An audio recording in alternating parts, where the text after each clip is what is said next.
Idea, prototype, product. That's the way products have been made for a very long time now, and it has stayed more or less the same. But in the past years, it has started to change, especially the prototyping stage. Before, prototypes were very expensive and took a long time to make, but now, thanks to computer control machines like 3D printers and other rapid prototyping tools, we're able to create prototypes fast and inexpensively. These tools are getting cheaper and cheaper every day, but still, if you don't have the resources to get access to one of these tools, with more maker spaces opening up in cities around the world, you're able to pay a small amount of money to get access to high-end tools and guidance that you wouldn't otherwise be able to get. These tools are very easy to use, thanks to the companies that are creating them becoming more consumer-friendly, and all of the tutorials that people are creating and posting online for free, you're able to learn how to use these tools really fast and without spending one dime in courses. About a year ago, I got myself a 3D printer, and it became the most important tool in my workshop really fast, because it allowed me to bring my ideas into reality like I couldn't do with any of my other tools.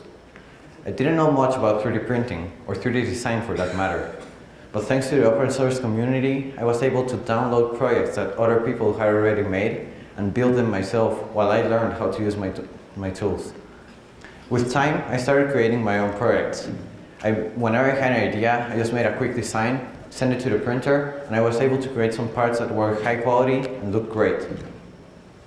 So, as I said, rapid prototyping tools allow you to create parts that are high quality and that look great, but they also work great. They're not as high quality as the production parts, but they're pretty close. If you have the right tools and you know how to use them, you can create some very high quality prototypes while you get it on the standard production way. Whenever you're creating prototypes in the standard way, first you have to make a design and send it overseas for them to make it. After that, you have to wait anywhere from 5 to 30 days for them to produce it. This can get very expensive and time consuming. After that, you have to wait even more for them to ship it back to you. And once you get it, you have to see what you like, what you don't like, the changes that you want to make, and change the design and send it again. This can go on and on for months or even years sometimes. So, as I said, this is very inefficient. But thanks to these rapid prototyping tools, you can create prototypes in a matter of hours.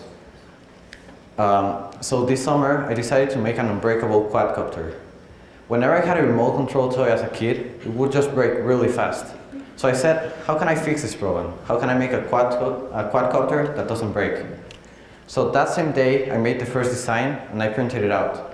Once I got it out of my 3D printer, I threw it against the wall and I stepped on it. I saw where it broke and I improved the design. I must have done this over 30 times before I got to the prototype that I liked. This wasn't very time consuming and was low cost.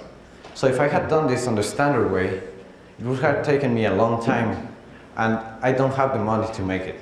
So honestly, I wouldn't have finished the project.